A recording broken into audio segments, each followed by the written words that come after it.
नमस्कार, सुप्रभात मित्रों, आप सभी का स्वागत है राधे क्लासेस पर। तो आज फिर से हम लोग अपने एक क्लास की तरफ चल रहे हैं, जो क्लास है हमारा सामाजिक अध्ययन डीएलएड थर्ड सेमेस्टर की राजन सीरीज की अति लघुत्तरीय प्रश्न का पार्ट नंबर सेकेंड आज हम लोग पढ़ेंगे। पार्ट फर्स्ट को हम लोगों ने चैनल पर कर रखा है। यदि आपने अभी तक उस वीडियो को नहीं देखा है तो प्लीज़ जाकर के उस वीडियो को देख लीजिए आप लोग, क्योंकि वो वीडियो आपके लिए बहुत ही ज़्यादा हेल्पफुल साबित होगा। और ऐसे ही ये भी वीडियो आपके लिए बहुत ज़्यादा हेल्पफुल साबित होगा आपके पेपर के लिए। तो वीडियो पर चलने से पहले आपसे एक गुजारिश है मित्रों कि यदि आप चैनल पर नए आए हुए हैं तो प्लीज़ चैनल को सब्सक्राइब कर लीजिए और वीडियो को लाइक करके अपने मित्रों के साथ साझा करिए, ताकि आपके मित्र भी इस वीडियो के जरिए पढ़ सके और अपने पेपर में अच्छे मार्क्स ला सके। तो आपको पता है कि आपका पेपर भी होने वाला है, तो बिना देर किए हम लोग क्लास की तरफ चलते हैं और क्लास का लुत्फ उठाते हैं। यदि आपको वीडियो पसंद आए तो वीडियो को लाइक करिएगा। तो पहला प्रश्न हमारा क्या है? पहला प्रश्न हमारा है, प्रधानमंत्री के दो कार्य लिखिए। कह रहा है प्रधानमंत्री के दो कार्य लिखिए। तो पहला कार्य, वह मंत्रिपरिषद का नेता होता है और सभी विभागों के संबंध में जानकारी प्राप्त करने का उसे अधिकार होता है। जो प्रधानमंत्री होता है वो मंत्रिपरिषद का नेता होता है और जितने भी विभाग होते हैं उनके संबंध में जो कुछ भी जानकारियां होती हैं उसको प्राप्त करने का वो अधिकारी होता है। मतलब उसको क्या होता है, एक प्रकार से अथॉरिटी मिली होती है। सेकंड क्या है, वह विभिन्न विभागों के मतभेद को सुलझाता है। यानी जो बहुत सारे विभाग होते हैं उन विभागों में जो मतभेद होते हैं उसको सुलझाने का कार्य कौन करता है? प्रधानमंत्री करता है। इसी में एक और आपसे बता दिया जाता है, प्रधानमंत्री मंत्रिपरिषद के निर्णयों की सूचना राष्ट्रपति को देता है। जो प्रधानमंत्री होता है वो मंत्रिपरिषद की जो भी निर्णय होती है उसकी सूचना किसको देता है? राष्ट्रपति को देता है। सेकंड क्वेश्चन, उच्च न्यायालय के दो कार्य लिखिए। अभी आपसे प्रधानमंत्री के दो कार्य पूछा था, अभी उच्च न्यायालय का पूछ रहा है। तो उच्च न्यायालय के निचली अदालतों के अपील पर रीट याचिका, जिसको कहते हैं ना रीट याचिका, यानी निचली अदालत जो कुछ भी सुनवाई की रहती है वो आप उच्च न्यायालय में अपील कर सकते हैं, रीट याचिका कर सकते हैं। यानी वो उच्च न्यायालय उसको क्या कर सकता है? अपने संज्ञान में ले सकता है। भारत के संविधान के अनुच्छेद 226 के तहत होता है। रीट याचिका उच्च न्यायालय का मूल विधि क्षेत्र भी है। जो रीट याचिका है वो उच्च न्यायालय की मूल विधि क्षेत्र भी है। नेक्स्ट क्वेश्चन हमारे पास क्या है, सुनामी का क्या अभिप्राय है? जो सुनामी होता है पूछ रहा है उसका क्या अभिप्राय होता है? तो सुनामी लहरें समुद्री तटों पर भीषण तरीके से हमले करती हैं और जान माल की बुरी तरह से नुकसान कर सकती हैं। जो सुनामी होता है वो समुद्री तटों पर भीषण तरीके से हमला करती हैं, यानी मतलब बहुत ही भयावह तरीके से वो हमला करती हैं। और वहाँ पे जितने घर होते हैं, जितनी भी वहाँ पे एक प्रकार से कंपनियां होती हैं, जो कुछ भी होती हैं, उन सब का बहुत ही बुरी तरह से क्या करता है? नुकसान कर देता है। इनकी भविष्यवाणी करना मुश्किल है। जिस तरह भूकंप के बारे में भविष्यवाणी नहीं की जा सकती है, वैसे ही सुनामी का भी भविष्यवाणी अक्सर नहीं की जा सकती है। तो जो सुनामी होती है वो क्या करती है? समुद्री तटों पर बहुत ही भीषण तरीके से हमला करती है। नेक्स्ट क्वेश्चन, भारत की सीमाओं पर स्थित पड़ोसी देशों का नाम लिखिए। कह रहा है कि भारत की जो सीमा है उस पर स्थित जितने भी पड़ोसी देश हैं उन पड़ोसी देशों का नाम लिखिए। तो क्या कह रहा है? पड़ोसी देश भारत के नेपाल, चीन, भूटान, बांग्लादेश, म्यांमार, पाकिस्तान, ये जो हैं तीन तीन छह ऐसे देश हैं जो हमारे भारत देश की सीमाओं से क्या बनाते हैं? अपनी सीमाएं सटा करके रखते हैं। वैसे श्रीलंका होती है लेकिन श्रीलंका है नहीं, क्योंकि श्रीलंका के बीच में क्या है? समुद्र है। ठीक। नेक्स्ट क्वेश्चन हमारे पास क्या है, मनसबदारी प्रथा का प्रचलन किस काल में था तथा किसके द्वारा हुआ था? कह रहा है जो मनसबदारी प्रथा थी उसका प्रचलन किस काल में हुआ था और तथा किसके द्वारा हुआ था? तो मनसबदारी प्रथा का प्रचलन मुगल काल में तथा अकबर द्वारा 1575 ईस्वी में किया गया था। जो मनसबदारी का प्रथा का प्रचलन था वो प्रचलन अकबर के द्वारा किया गया था और 1575 ईस्वी में किया गया था। नेक्स्ट क्वेश्चन, शिवाजी द्वारा लगाए गए दो करों का नाम लिखिए। तो शिवाजी द्वारा लगाए गए दो कर, पहला चौथ और दूसरा सरदेशमुखी। ये क्वेश्चन इंपॉर्टेंट है, इसको याद करके रखना। शिवाजी ने दो कर लगाए थे, पहला का नाम था चौथ और दूसरा का नाम था सरदेशमुखी। नेक्स्ट क्वेश्चन, राज्य अपहरण नीति को लागू करने वाला गवर्नर जनरल कौन था? कह रहा है कि राज्य अपहरण नीति को लागू करने वाला गवर्नर जनरल कौन था? तो राज्य अपहरण नीति को लागू करने वाला गवर्नर लॉर्ड डलहौजी 1848 से 1856 ईस्वी में किया था। नेक्स्ट क्वेश्चन, भारत में आने वाली यूरोपीय शक्तियों का क्रम बताइए। तो भारत में आने वाली यूरोपीय शक्तियां जो थी उनमें सबसे पहले जो था वो पुर्तगाली था, उसके बाद डच था, उसके बाद अंग्रेज और उसके बाद कौन आए? फ्रांसीसी आए। नेक्स्ट क्वेश्चन, भारत का सबसे बड़ी बहुउद्देशीय नदी घाटी परियोजना का नाम लिखिए। कह रहा है कि भारत की जो सबसे बड़ी बहुउद्देशीय नदी घाटी की परियोजना है उसका नाम लिखिए। तो उस नदी घाटी परियोजना का नाम है भाखड़ा नांगल नदी घाटी परियोजना, जो कि हिमाचल प्रदेश में है। क्या नाम है? भाखड़ा नांगल नदी घाटी परियोजना। नेक्स्ट क्वेश्चन, वन से प्राप्त होने वाले दो अप्रत्यक्ष लाभ लिखिए। वन से प्राप्त होने वाले दो अप्रत्यक्ष लाभ, यानी प्रत्यक्ष नहीं अप्रत्यक्ष। तो पहला तो वायु प्रदूषण को कम करता है, जो कि अप्रत्यक्ष तरीके से करता है। दूसरा, भूमि कटाव तथा मरुस्थल प्रसार को रोकता है। भूमि जैसे पानी का जब बाढ़ आता है तो उसमें आप देखोगे तो भूमि कट कट के गिरती है, लेकिन जब वन होता है यानी जंगल होते हैं तो जो भूमि का कटाव होता है वो भूमि का कटाव नहीं होता है। और मरुस्थल बढ़ने से, यानी मरुस्थल जो जितने भी मरुस्थल बढ़ रहे हैं उन सब के रोकथाम करने के लिए वन की बहुत ही ज्यादा आवश्यकता होती है। नेक्स्ट क्वेश्चन, खानवा का युद्ध किस किस के बीच में हुआ था? तो बाबर और राणा सांगा के बीच में खानवा का युद्ध हुआ था। अब आप बताइएगा कि इस युद्ध में कौन विजयी हुआ था, कमेंट करके। शिवाजी का राज्याभिषेक कहाँ हुआ था? तो शिवाजी का राज्याभिषेक रायगढ़ में हुआ था। 1857 ईस्वी की क्रांति किस मुगल शासक के समय हुई थी? तो बहादुर शाह जफर के शासन में 1857 ईस्वी की क्रांति हुआ था मुगल शासक के समय में। नेक्स्ट क्वेश्चन, भारत में अंग्रेज और फ्रांसीसियों के मध्य संघर्ष के कोई दो कारण लिखिए। कह रहा है भारत में जो अंग्रेज थे और फ्रांसीसी थे उनके मध्य में जो संघर्ष हुआ था उनके कोई दो कारण लिखिए। तो पहला कारण क्या था कि अंग्रेजी फ्रांसीसी एक दूसरे को अपना शत्रु समझने लगे थे। जो अंग्रेजी और फ्रांसीसी थे वो आपस में एक दूसरे को क्या समझने लगे थे? अपना शत्रु। प्रथम कर्नाटक युद्ध में यह शत्रुता गहरी हो गई। जो प्रथम मतलब पहला कर्नाटक युद्ध हुआ उसमें ये जो शत्रुता थी वो क्या हो गई? गहरी हो गई। परंतु प्रथम युद्ध समाप्त हो गया था, किंतु वे एक दूसरे को नीचा दिखाने तथा नुकसान पहुंचाने का बराबर प्रयत्न करते रहे। यानी जो प्रथम युद्ध था जो कर्नाटक में हुआ था वो समाप्त तो हो गया भले ही, लेकिन इसके बावजूद भी वो क्या करना चाहते थे कि एक दूसरे को नीचा दिखाने तथा नुकसान पहुंचाने का बराबर प्रयत्न कर रहे थे। फिर क्या होता है, प्रथम कर्नाटक युद्ध में उनको कुछ भी नहीं मिल पाया था, इससे उनको निराशा हुई। इस निराशा को आशा में बदलने का दोनों ही पक्ष प्रयत्न करते रहे। परिणाम स्वरूप द्वितीय कर्नाटक युद्ध की स्थिति पैदा हो गई। जो प्रथम कर्नाटक युद्ध हुआ था इस युद्ध में उन लोगों को निराशा मिली थी, एक दूसरे को कुछ भी नहीं मिला था। तो इसके लिए उन्होंने क्या किया कि इसको मतलब एक बदले का भाव उत्पन्न हो गया उनके अंदर, अंग्रेज और फ्रांसीसियों के बीच में। और यही बदले का भाव जो था वो क्या काम कर लेता है कि कर्नाटक युद्ध की स्थिति दोबारा से पैदा हो गई। किन किन के बीच? अंग्रेज और फ्रांसीसियों के बीच। दूसरा क्या है?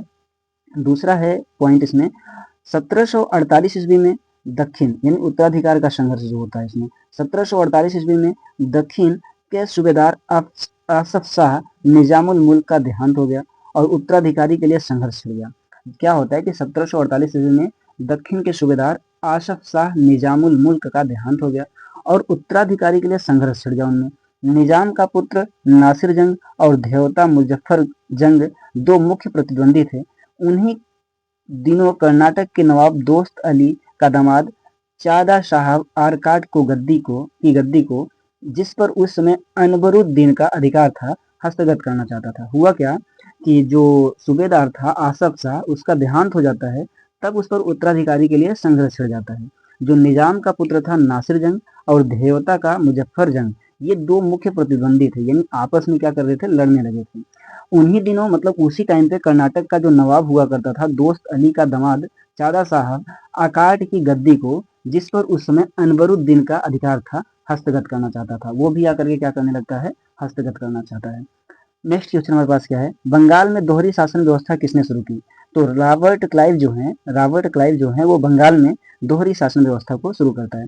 भारत में हरित क्रांति के जनक कौन थे? तो नोबेल पुरस्कार विजेता प्रोफेसर नॉर्मन बोरलॉग जी थे भारत में हरित क्रांति के जनक। स्थल मार्ग में किन्हीं दो साधनों का नाम बताइए। तो स्थल मार्ग जो होता है एक जल मार्ग होता है और एक क्या होता है? सड़क होता है। नेक्स्ट क्वेश्चन हमारे पास क्या है, सौर ऊर्जा से क्या अभिप्राय है? तो सौर ऊर्जा वह ऊर्जा है जो सीधे सूर्य के द्वारा प्राप्त की जाती है। सूर्य की ऊर्जा को विद्युत ऊर्जा में बदलने को ही सौर ऊर्जा कहते हैं। क्या कहता है कि सौर ऊर्जा वह ऊर्जा है जो सीधे सूर्य से प्राप्त की जाती है और सूर्य की ऊर्जा को विद्युत ऊर्जा में जब बदल दी जाती है उसे ही क्या कहा जाता है? सौर ऊर्जा कहा जाता है। नेक्स्ट, मजबूती के आधार पर लौह धातु कितने प्रकार के होते हैं? तो आपको ये बताया गया है फर्स्ट पार्ट में भी और सेकंड पार्ट में भी आपको बता दिया जाता है कि मैग्नेटाइट, हेमेटाइट, लिमोनाइट, सीडेराइट, ये चार प्रकार के लौह धातु ऐसे हैं जो मजबूत प्रकार के होते हैं। नेक्स्ट, सहारा मरुस्थल किस महाद्वीप में स्थित है? तो अफ्रीका महाद्वीप में सहारा मरुस्थल स्थित है। व्यापार के द्वारा वस्तुओं को एक दूसरे से बेचना क्या कहलाता है? तो उसको निर्यात कहलाता है। निर्यात का मतलब होता है कोई हमारी सामान को खरीदेगा फिर हम उसके सामान को खरीदेंगे। तो ये व्यापार की दृष्टि से एक दूसरे को जो देश में जो सामान को बेचा जाता है उसे क्या कहा जाता है? निर्यात कहा जाता है। नेक्स्ट क्वेश्चन, समवर्ती सूची के विषयों पर कौन सी सरकार कानून बना सकती है? तो इस पे केंद्र व राज्य सरकार दोनों कानून बना सकती हैं। नेक्स्ट क्वेश्चन, राज्यसभा के सदस्यों का कार्यकाल लिखिए। उसके 1/3 समय कितने वर्ष बाद अवकाश ग्रहण करते हैं? तो राज्यसभा के सदस्यों का कार्यकाल 6 वर्ष का होता है। इसके 1/3 सदस्य 2 वर्ष बाद अवकाश ग्रहण करते हैं। कह रहा है जो राज्यसभा के सदस्य होते हैं उनका जो कार्यकाल होता है वो कितने वर्ष का होता है? 6 वर्ष का होता है। और उसके 1/3 सदस्य ऐसे होते हैं जो 2 वर्ष के बाद अवकाश ग्रहण करते हैं। नेक्स्ट क्वेश्चन, भारतीय संसद किससे मिलकर बनी है? तो आपको पता है भारतीय संसद राष्ट्रपति, लोकसभा, राज्यसभा से मिलकर बनती है। ठीक, नेक्स्ट क्वेश्चन क्या होता है? आपको बताना है कि राष्ट्रपति संसद का क्या होता है। ठीक, कमेंट करके बताइएगा। नेक्स्ट क्वेश्चन, भारत में प्रथम पंचवर्षीय योजना कब प्रारंभ हुई? तो 8 दिसंबर 1951 से 1956 को प्रथम पंचवर्षीय योजना प्रारंभ की गई थी। बाबर ने किस नाम से अपनी आत्मकथा लिखी थी? तो बाबरनामा के नाम से बाबर ने अपनी आत्मकथा लिखी थी। नेक्स्ट, शेरशाह का मकबरा कहाँ स्थित है? तो सासाराम बिहार में शेरशाह का मकबरा स्थित है। अकबर द्वारा बनवाए 2 किलों का नाम लिखिए। अजमेर का किला, फतेहपुर सिकरी, ये 2 किला ऐसे हैं जो अकबर ने बनवाए हैं। नेक्स्ट क्वेश्चन, प्लासी का युद्ध किस किस के बीच लड़ा गया था? तो अंग्रेज तथा सिराजुद्दौला के मध्य 1757 ईस्वी में प्लासी का युद्ध लड़ा गया था। शाहजहां द्वारा बनवाई 2 प्रसिद्ध इमारतों का नाम लिखिए। तो ताजमहल, लाल किला, मोती मस्जिद, ये किसने बनवाया था? शाहजहां ने बनवाया था। और आपको बताना होगा कि मुगल काल में कौन से शासक का शासन था जिसको स्वर्ण काल के नाम से भी जाना जाता है? नेक्स्ट क्वेश्चन, द्वैध शासन व्यवस्था को किस गवर्नर ने समाप्त किया था? तो 1772 ईस्वी में वॉरेन हेस्टिंग ने द्वैध शासन व्यवस्था को क्या कर दिया था? बंद कर दिया था। नेक्स्ट क्वेश्चन हमारे पास क्या है? टीपू सुल्तान क्यों पराजित हुआ? तो फ्रांसीसियों पर अत्यधिक निर्भरता। जो टीपू सुल्तान था अपने युद्ध के दौरान उसने फ्रांसीसियों पर क्या कर लिया? अत्यधिक, यानी ज्यादा से ज्यादा उनपे निर्भर हो गया। नेक्स्ट क्वेश्चन हमारे पास क्या है? लॉर्ड मैकाले कौन था? तो अंग्रेजी शिक्षा के जो जन्मदाता था वो लॉर्ड मैकाले था। भारत में प्रथम रेल निर्माण कार्य कब कराया गया? तो 1853 ईस्वी में भारत में प्रथम रेल निर्माण कार्य कराया गया। किस गवर्नर ने विलय नीति के अनुसरण किया था? तो लॉर्ड डलहौजी जो था वो विलय नीति का अनुसरण किया था। संसद का अस्थायी सदन का नाम लिखिए। तो जो राज्यसभा होता है वो संसद का अस्थायी सदन होता है। नेक्स्ट क्वेश्चन, प्रदेश के उच्च न्यायालय कहाँ स्थित है? तो प्रदेश का उच्च न्यायालय जो है वो इलाहाबाद यानी प्रयागराज में स्थित है। नेक्स्ट क्वेश्चन, निर्यात से क्या समझते हैं? जो निर्यात होता है उससे आप क्या समझते हैं? तो दूसरे देशों को भेजे जाने वाली वस्तुओं एवं सेवाओं को निर्यात कहते हैं। जैसे मैं भारत से चीन में कोई वस्तु भेजूं तो वो वस्तु को भेजने की जो प्रक्रिया है या वो वस्तु जो गई है उसी को हम लोग क्या कहते हैं? निर्यात कहते हैं। और आयात तब कहेंगे जब हम जैसे चीन से, अमेरिका से, ऑस्ट्रेलिया से, किसी भी कंट्री से जब हम कोई सामान को खरीदते हैं तो उसे हम लोग क्या कहते हैं? आयात कहते हैं। नेक्स्ट क्वेश्चन, सबसे तेज चलने वाले यातायात के साधन का नाम लिखिए। तो हवाई जहाज जो होता है वो सबसे तेज चलने वाला यातायात होता है। डच महल कहाँ है? तो डच महल केरल में है तथा इसका निर्माण पुर्तगालियों द्वारा 1557 ईस्वी में किया गया था। डच महल कहाँ पर है? डच महल जो है वो केरल में है और इसका जो निर्माण कराया गया था वो पुर्तगालियों द्वारा 1557 ईस्वी में कराया गया था। पुराना किला कहाँ है? पुराना किला दिल्ली में है। इसका निर्माण शेरशाह सूरी ने 1540 से 1544 ईस्वी में करवाया था। अकबर का मकबरा कहाँ है? तो सिकंदरा, उत्तर प्रदेश। निर्माणकर्ता जहांगीर 1613 ईस्वी में। तो जो सिकंदरा है उसमें अकबर का मकबरा है। नेक्स्ट क्वेश्चन, जहांगीर महल अकबर का किला कहाँ स्थित है? तो आगरा फोर्ट, उत्तर प्रदेश। इलाहाबाद, उत्तर प्रदेश। निर्माणकर्ता अकबर। तो जो जहांगीर महल है अकबर का किला जो कहते हैं वो कहाँ पर है? तो आगरा फोर्ट में भी है और इलाहाबाद उत्तर प्रदेश में भी है। ठीक है। नेक्स्ट क्वेश्चन, शीश महल, खास महल, दीवाने खास कहाँ है? जो शीश महल, खास महल, दीवाने खास कहाँ है? ये तीनों जो महलें हैं वो कहाँ पर हैं? तो ये सभी महल आगरा में हैं और इसका निर्माण करवाया किसने था? शाहजहां ने करवाया था। तो अभी मैंने आपसे एक क्वेश्चन भी पूछा था कि किस मुगल काल में कौन सा ऐसा शासक था जिसके शासन को स्वर्ण काल कहा जाता था? तो उसका आंसर है शाहजहां। ठीक। नेक्स्ट क्वेश्चन, भारतीय संसद के दोनों सदनों की संयुक्त बैठक किस संबंध में आहूत होता है? तो साधारण विधेयक के संबंध में होती है। जो साधारण विधेयक के संबंध होता है वो संयुक्त बैठक के संबंध में होता है।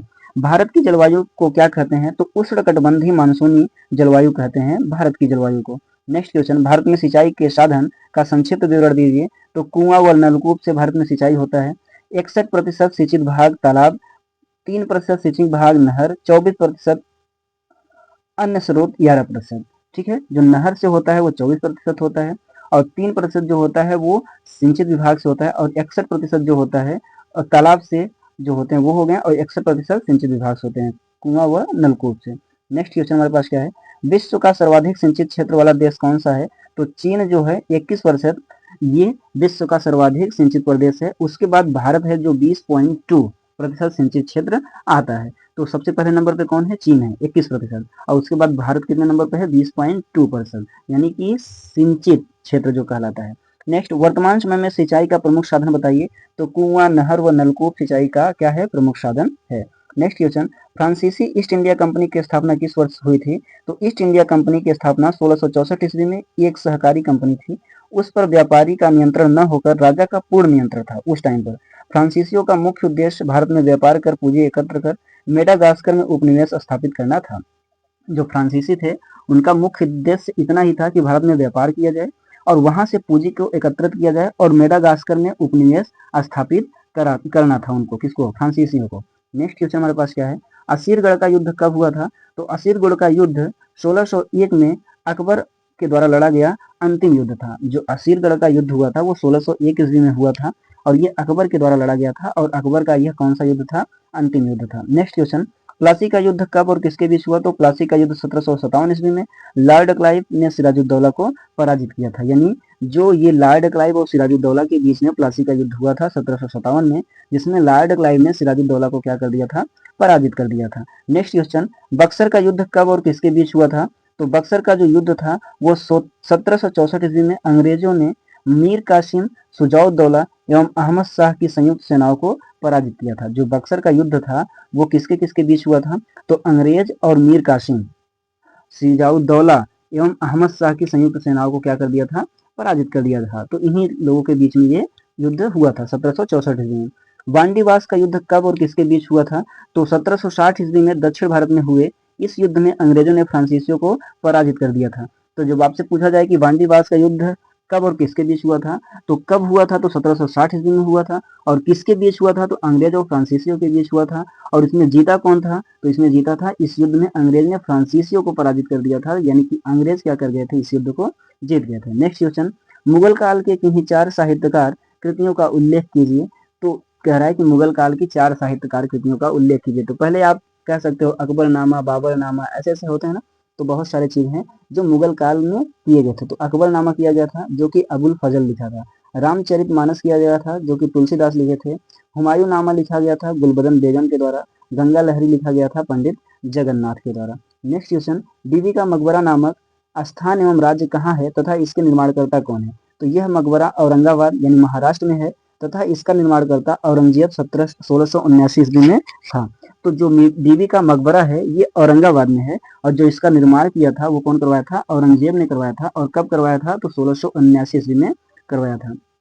नेक्स्ट क्वेश्चन, आराम बाग की स्थापना किस शासक ने की थी? तो बाबर ने आगरा उत्तर प्रदेश में 1526 ईस्वी में इसकी स्थापना की थी। तो आराम बाग की स्थापना किसने करवाया था? बाबर ने करवाया था। और कब करवाया था? तो 1526 ईस्वी में करवाया था। नेक्स्ट क्वेश्चन, शालीमार बाग की स्थापना किसने की थी? तो शालीमार बाग की स्थापना श्रीनगर में जहांगीर ने किया था। ठीक।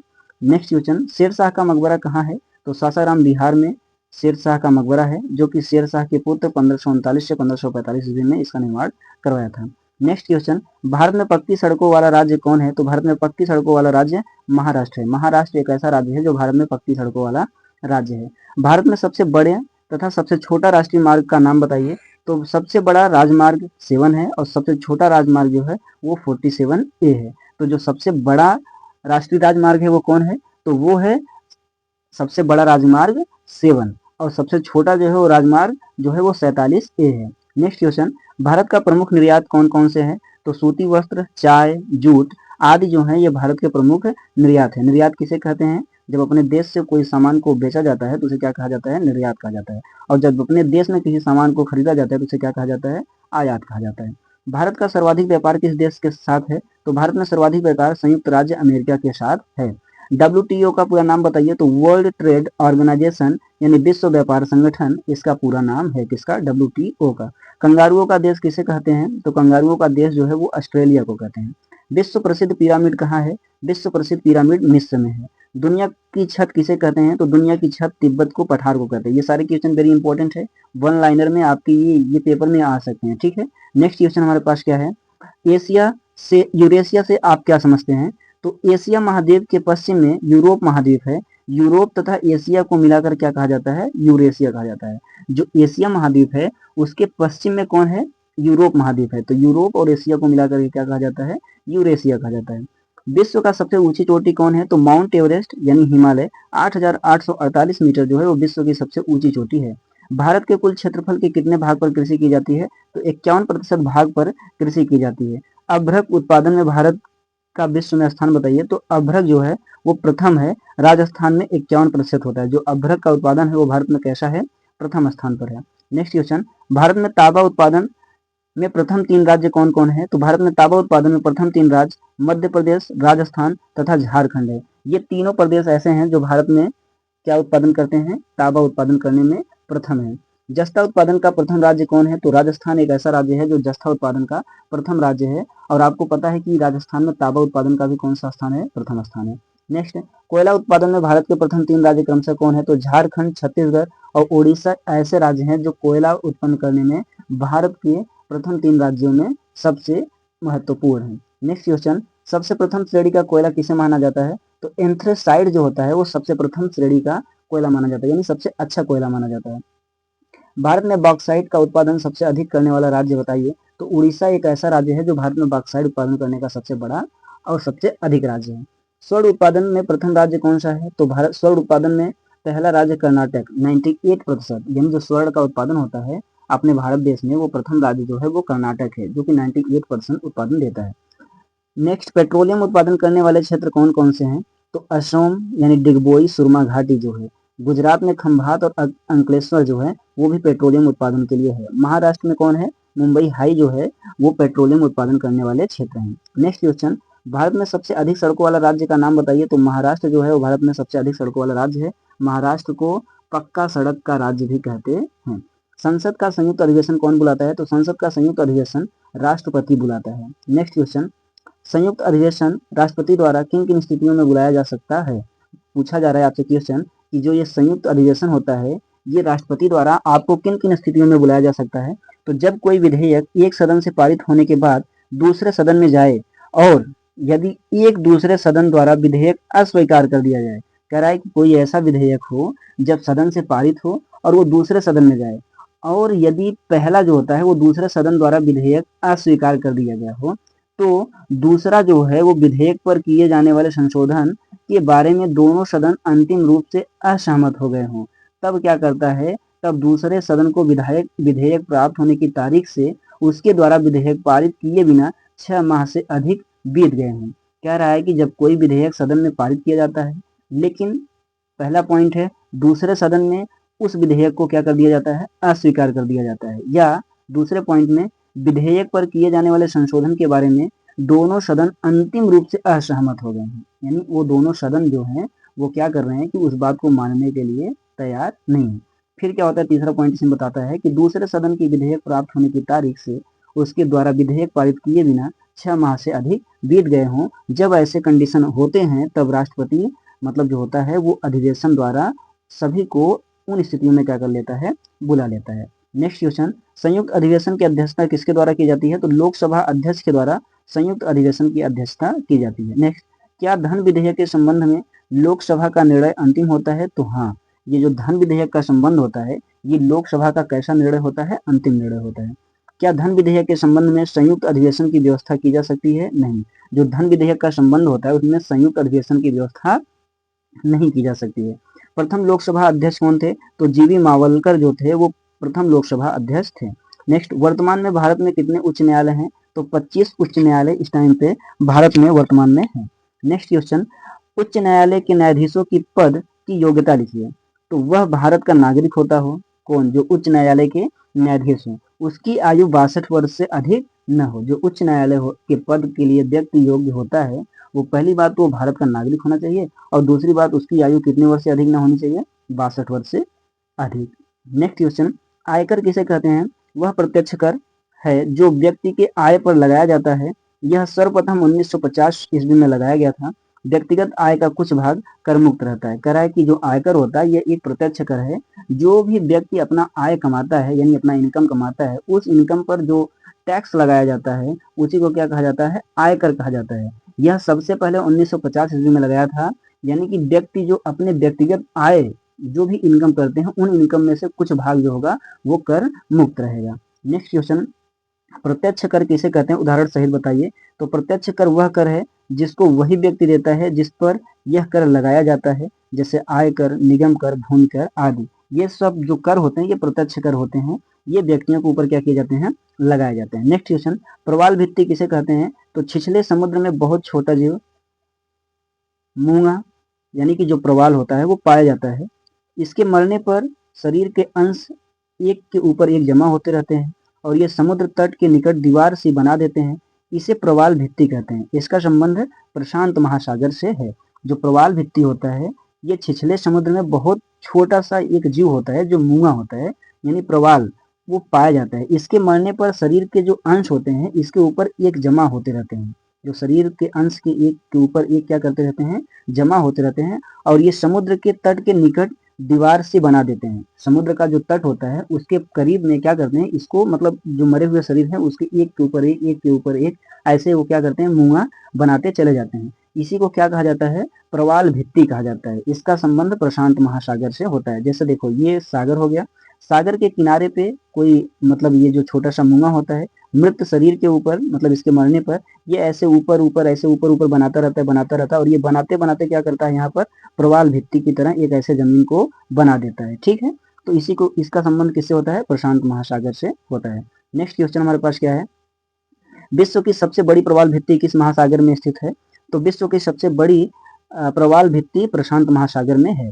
मरे व डार्लिंग नदियां कहाँ बहती हैं? तो मरे व डार्लिंग नदियां ऑस्ट्रेलिया में बहती हैं। नेक्स्ट क्वेश्चन, मेडागास्कर के पठार के बारे में आप क्या जानते हैं? तो मेडागास्कर द्वीप अफ्रीका के दक्षिण पूर्व हिंद महासागर में स्थित है। इस द्वीप के मध्यवर्ती भाग पठारा है जिसे मेडागास्कर पठार कहा जाता है। नेक्स्ट क्वेश्चन, टैगा वन किसे कहते हैं? तो टैगा वन को सदाबहार वन भी कहा जाता है। इन वन के वृक्षों की पत्तियां नुकीली होती हैं। तो मित्रों यदि अभी तक आप चैनल पर बने हुए हैं तो प्लीज चैनल को सब्सक्राइब कर लीजिए और अपने वीडियो को अपने मित्रों के साथ साझा करिए ताकि आपके मित्र भी इस वीडियो को देख सकें और पढ़ सकें। ठीक है, नेक्स्ट क्वेश्चन हमारे पास क्या है, टुंड्रा वन किसे कहते हैं? तो टुंड्रा वन बर्फ से ढका रहता है। गर्मी में यहाँ मांस तथा लाइकेन उगते हैं। कह रहा है कि जो टुंड्रा वन होते हैं वो बर्फ से ढका रहता है ना, और जब गर्मी आता है तो बर्फ क्या हो जाते हैं, पिघल जाते हैं। तो यहाँ पे मांस और तथा लाइकेन क्या होते हैं, उगते रहते हैं।